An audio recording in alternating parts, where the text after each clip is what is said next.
E a Associação dos Familiares e Vítimas do 8 de Janeiro, a ASFAV, preparou um dossiê para denunciar o que considera violações em série aos direitos humanos. A ASFAV entregou à oposição na Câmara um documento catalogando 59 ofícios enviados nos últimos 2 anos para órgãos do governo e entidades que defendem os direitos humanos no país. A associação relata casos de tentativas de suicídio, má qualidade da alimentação, distribuição de água suja, falta de banheiro e material de limpeza.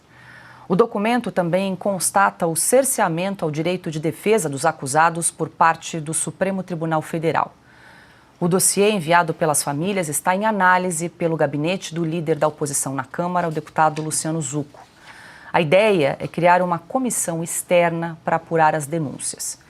E a gente segue nesse assunto porque o nosso contato agora é com a advogada Gabriela Ritter, ela que é presidente da Associação dos Familiares e Vítimas do 8 de Janeiro.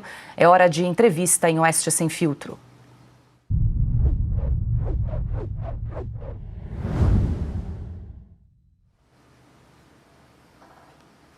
Gabriela, muito boa noite, obrigada pela entrevista, obrigada pela participação aqui em Oeste Sem Filtro, parabéns aí pelo trabalho de organizar e dirigir essa entidade. Gabriela, queria falar um pouquinho sobre esse dossiê, mas antes trazer aqui para quem nos acompanha um panorama dessa associação, que ajuda tanto os envolvidos no 8 de janeiro como também os familiares. Hoje, quantas pessoas são afetadas, são atendidas direta e indiretamente pela ASFAV e como a entidade se mantém, Gabriela?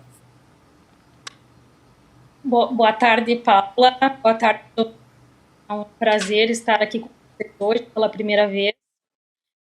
A nossa entidade ela atua em várias linhas de atuação. Então, a primeira delas é a pressão política, trabalhando dentro do parlamento desde o início em que as violações começaram a acontecer. Nós trabalhamos também na parte de voluntariado, nós temos várias pessoas que atendem psicologicamente, juridicamente as pessoas e também financeiramente através de doações que a entidade recebe. Todo o nosso trabalho ele é voluntário, então ninguém recebe nada por fazer esse trabalho, é uma questão assim civil, uma questão de sentimento de amor a essa causa e as violações que as pessoas sofrem, é a nossa contribuição que a gente pode estar fazendo, tendo em vista que uma das pessoas envolvidas é o meu pai, então, desde o início, eu entrei nisso por essa situação. Gabriela, deixa eu incluir os meus parceiros aqui de bancada nessa conversa. Ana Paula Henkel. Boa noite, Gabriela. Obrigada pelo trabalho. E, Gabriela, 2 considerações, uma pergunta e uma consideração. A pergunta é quantas pessoas, quantos nomes estão nesse documento, já que quando nós abrimos todas as notícias em relação aos julgamentos do 8 de janeiro, é triste ver lotes, né? Como se os nossos compatriotas fossem animais. Lote 1, lote 2. Quantos nomes estão nesse documento? E outra é um pedido para você. Você poderia, por gentileza, traduzir todo esse documento para o inglês e enviar para a Revista Oeste, porque eu também vou distribuir esse documento por aqui? Oi, Ana Paula, que prazer estar com você. Com certeza vamos fazer a tradução desse documento. Hoje existem mais de 2.000 pessoas envolvidas nos atos do 8 de janeiro e, obviamente, que nós não temos um controle total dos nomes das pessoas, porque todas as semanas ocorrem novas prisões, novas investigações, inquéritos que vão se multiplicando e a gente não tem um controle total.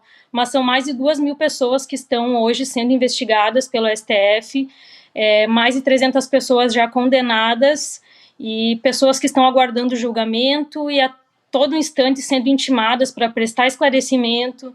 Então, não temos um número total, mas são mais de 2.000 pessoas hoje que nós defendemos.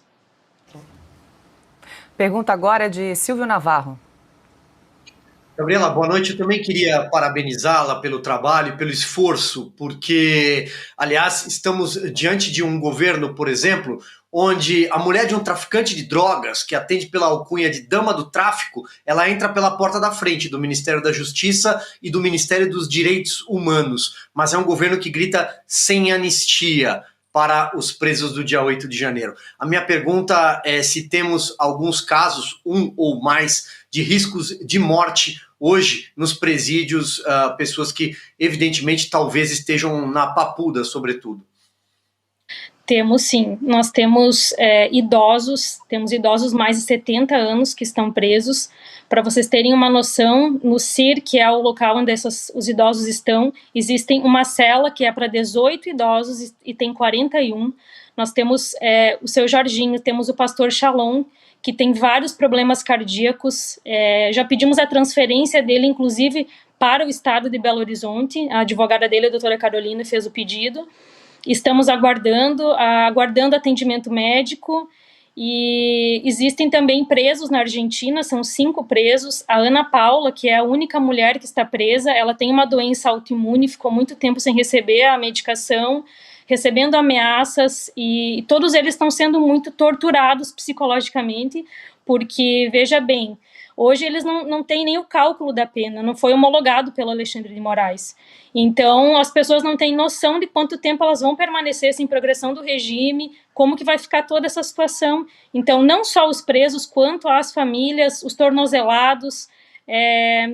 Então, a situação ela é crítica demais, existem muitas particularidades, a gente trabalha sempre denunciando.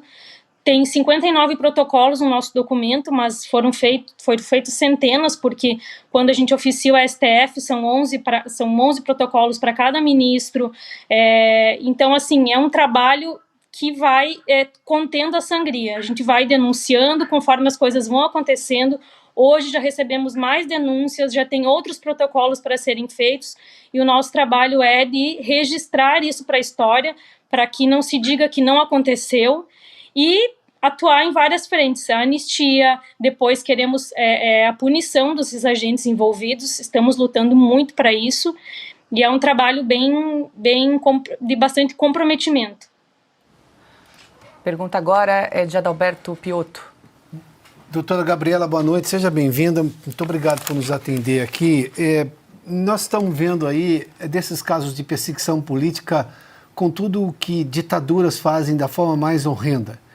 E um enunciado aqui, logo quando anunciamos sua entrevista, que o documento que a senhora tem em mãos aí também constata o cerceamento ao direito de defesa dos acusados por parte do Supremo Tribunal Federal. Doutora, a quem recorrer numa situação como essa? Porque é inimaginável, ou era inimaginável até bem pouco tempo, que nós tivéssemos um Supremo tão ativista e tão fora da lei como a gente está vendo. E fora da lei no sentido de, eu vou citar apenas um caso, de não garantir o devido processo legal. Este Supremo que se diz garantista, a senhora ouviu isso recentemente dos próprios ministros. Não garantem absolutamente nada a estes presos especificamente. Estes não têm direitos como qualquer outro preso ou qualquer outro acusado teria no devido processo legal brasileiro. Eles não têm direito ao devido processo legal. Se é o Supremo a fonte dessa insegurança jurídica e até dessa perseguição, eu entendo que a senhora está tentando politicamente ganhar espaço e ver se há uma reação, mas a senhora acorda todo dia e vê essa situação, o que a senhora pensa? Porque eu me solidarizo com o seu trabalho, mas eu vejo o Supremo e o Supremo se mostra irredutível dentro dessa marcha de insensatez jurídica que resulta na perseguição de brasileiros. Como ir adiante com isso, doutora? O que mais é possível ser feito? Eu sofro na pele tanto a perseguição com a minha pessoa, minha família, e com tantas, a família 8 de janeiro, que foi o que nós nos tornamos. Então, assim, teria quem recorrer relacionado às violações de prerrogativas de advogado? Sim. Conselho Federal da Ordem dos Advogados do Brasil, a qual nós já recorremos por inúmeras vezes. Fizemos, inclusive, uma manifestação em abril de 2023, lemos uma carta com um apelo para que a OAB se posicionasse. não foi recebida naquele momento. Depois, posterior, recebemos as notas deles, né? Eles mandam uma resposta que é padrão, dizendo que eles mantêm o diálogo e esse diálogo não leva a lugar nenhum. Então, assim, estamos lutando para que o ministro Alexandre de Moraes seja incluído no Cadastro Nacional de Violadores de Prerrogativas de Advogados. Nós já iniciamos o trâmite, né, que tem que ser feito, e estamos aguardando para que ele seja incluído. E, assim, tudo que é possível dentro do nosso alcance nós estamos fazendo. E todo dia em reuniões surgem novas ideias e a gente sempre traça com muita responsabilidade, porque precisamos ter muita cautela nas nossas ações para que não se coloque todos dentro de um inquérito e que a gente não consiga mais exercer o nosso trabalho. Então, continuamos recebendo ideias também de colegas advogados, de profissionais, juristas, e seguimos firme fazendo tudo que estiver ao nosso alcance. Carlo Cauti. Doutora, boa noite, obrigado pela entrevista. Eu vi no relatório que vocês produziram que muitas ações foram feitas a nível internacional também, na OEA, em outras entidades nos Estados Unidos e fora dos Estados Unidos. Ou seja, essa denúncia sobre os abusos, os excessos, essas denúncias estão sendo levadas a instâncias globais, multinacionais, internacionais.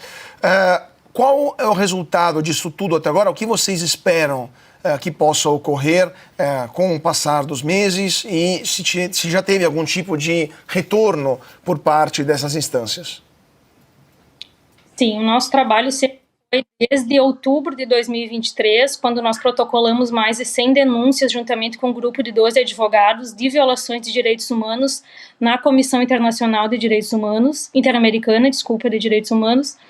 E depois dali surgiram outros contatos com parlamentares americanos, o qual nós entregamos documentos em inglês, participamos de uma audiência pública juntamente com parlamentares do Brasil, estivemos no CIPEC agora há poucos dias, no final de semana passado, onde nós fizemos um trabalho muito importante, tivemos acesso a várias pessoas dentro do governo também americano, entregamos sempre com o nosso relatório em mãos, conversando com essas pessoas todas, e nós estamos vendo a possível condenação do ministro Alexandre de Moraes agora, possivelmente, pelo governo americano. Então, a gente tem feito esse trabalho e a gente está sentindo que talvez tenha um retorno a partir daí, com essa mudança no cenário americano através do Trump, e é isso que a gente pode estar fazendo. E tentando fazer com que o ministro Alexandre de Moraes seja reconhecido mundialmente como um ditador. Então, nós já estivemos no parlamento argentino, temos uma previsão de estar no parlamento europeu, e esse é o nosso trabalho, de fazer essa pressão porque dentro do país, como vocês viram no relatório, nós já oficiamos mais de 27 instituições diferentes, mais de uma vez, a maioria delas. Então, a pressão precisa vir de fora para dentro, é nisso que a gente acredita. Gabriela, só reforçando aqui, Cauti perguntou das instâncias internacionais, você acabou de nos dizer que já oficiou a mais de 27 instituições aqui no Brasil. A gente traz essa informação de que esse relatório atualizado da situação dos envolvidos no 8 de janeiro foi entregue ao líder da oposição na Câmara, o deputado Zucco. O que ele disse para a senhora ao receber esse relatório? Quais são os próximos passos? O que ele disse que é possível fazer a partir da atualização desse relatório, Gabriela? Estamos na expectativa que se crie uma comissão externa para verificar essas denúncias que a gente tem feito. Então, o nosso trabalho foi voltado a isso, a demonstrar para ele que dentro do Brasil a gente já fez todo o possível e esperamos que ele realmente tome uma providência para a investigação de tudo isso. Eles nos disseram que muitas das violações e das coisas que estão acontecendo, eles não tinham conhecimento. Então, a gente percebe quanto mais a gente fala, mais a gente denuncia, e dos mais diversos lugares percebemos que as pessoas elas não têm uma noção clara do que acontece e que ainda vem acontecendo. Tem pessoas que nem sabem que tem pessoas presas relacionadas ao 8 de janeiro até hoje. Então, o nosso trabalho é de não se calar e continuar denunciando aonde for possível. Falando desse trabalho, Gabriela, da importância de não se calar, no próximo dia 16 de março estão convocadas em manifestações no Rio de Janeiro a pauta Anistia Já. Quero saber se a entidade apoia esse movimento, se vocês estarão presentes, a importância desse movimento para comunicar à sociedade brasileira o que está acontecendo aí com os envolvidos no 8 de janeiro. Com certeza, um dos traços da instituição é fazer manifestações. A gente já fez diversas manifestações, fizemos fóruns dentro do parlamento brasileiro, tivemos 2 oportunidades de trazer juristas para falar sobre o 8 de janeiro, então o nosso foco é voltado em manifestações e nós procuramos participar de todas. E estaremos com certeza no dia 16 fortalecendo essa pauta que é a nossa pauta hoje, infelizmente, a anistia. Queríamos muito que tivesse anulação desses processos, mas não é uma realidade hoje do Brasil. Estamos lutando para que a anulação seja feita. Porém, o que temos por hora é a anistia e estaremos participando sim da manifestação.